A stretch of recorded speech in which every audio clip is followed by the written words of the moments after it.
Oh, Tottenham, must you always do things the hard way?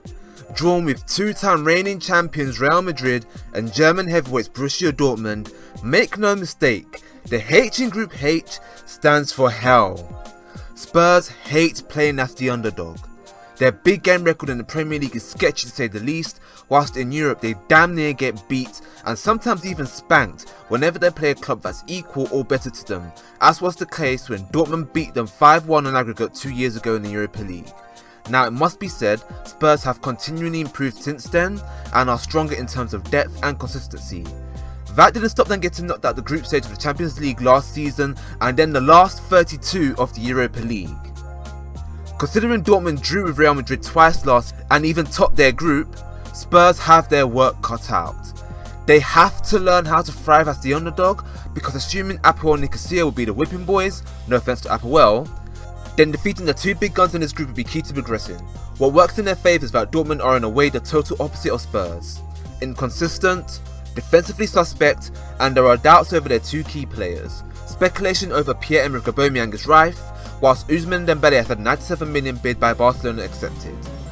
Dortmund might be a completely different side when the European campaign starts, and that is the hope that Pochettino will have to cling on to, because I cannot for the life of me see Spurs touching the best team in the world, Real Madrid, when they play them.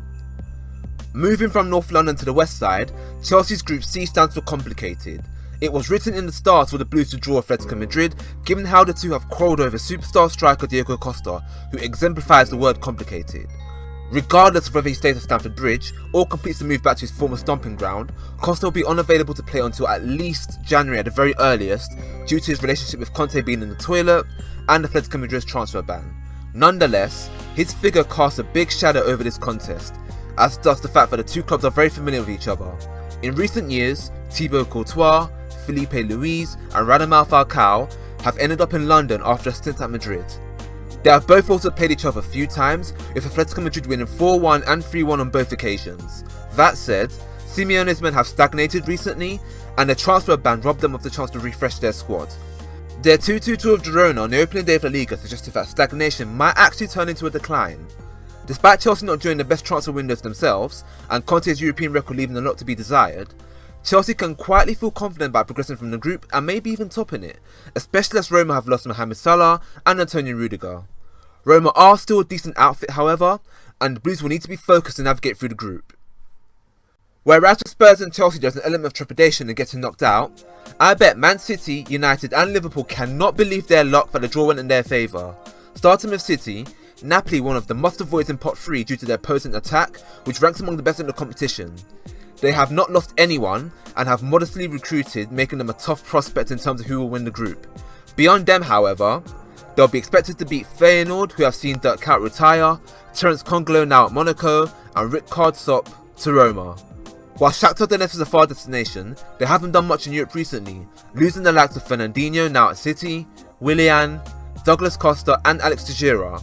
They were not there to qualifiers last season too.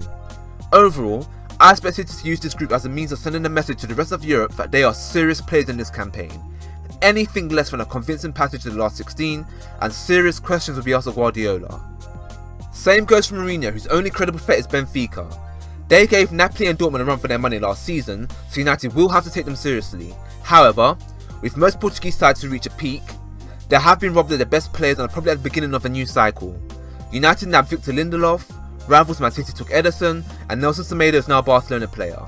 As for CSKA Moscow, they haven't kept the clean sheet in the Champions League since 2011. Whilst Basel have been tricky opponents for English sides in the past, they have no noticeable talents or feats in recent years. Considering the manner Manchester United have started the season, they could feasibly be the only team to garner 18 points out of available 18. They are strong physically and balanced in defence, whilst possessing flair up front. Mourinho's men look primed to dominate this group. Last but not least, Liverpool were the final English club to qualify, and they did it in spectacular fashion, dismantling Hoffenheim 6-3 in aggregate. They will enter Group E positive progressing, especially after on paper, only Sevilla looked to be their equal. 2 seasons ago the two sides faced off in the Europa League final, with the Spanish outfit coming up trumps. Rather ominously for the two other opponents, both sides have improved since then, with Spartak Moscow currently 11th in the Russian league and Maribor only winning one of their previous 12 Champions League ties. This is probably the most lopsided group, I couldn't tell you who would top the group between Liverpool and Sevilla, but I can confidently say failure for either not to go through is a sackable offence. Those are my thoughts on the Champions League draw for the English sides. In a quick run through of the other groups containing non-English teams, I think I speak for us all when I say Bayern and PSG will progress from Group B. Likewise, Juve and Barcelona from Group D. I do think the most interesting and difficult group to predict, however, will be Group G. Monaco have lost a ton of their stars and may lose a couple more by the time the transfer window is closed. They have bought well with Diego Bonaglio, being an upgrade on Subasic, Yuri Tielemans, a superstar in the making, and is an addition to the other talented youngsters they have. Even if the likes of Mbappe leave, Monaco have a philosophy in place and players ready to take over, meaning at this early stage at the very least, I think they can progress. In second, I'm going for Leipzig, as they proved themselves to be wily in the Bundesliga last season, which can exploit the weaknesses in the other opponents. Porto, for example, were poor in the Champions League last year and haven't done anything recruitment wise to suggest a change, although I will say that their team contains many noticeable names and they have a new manager in charge, so if things click, they may do better. As for Besiktas, I'm picking them for fourth because they largely brought players past their prime into their squad, and last season they conceded a ton of goals in a similar group of strength to the one they faced this time around. Overall, those are my thoughts.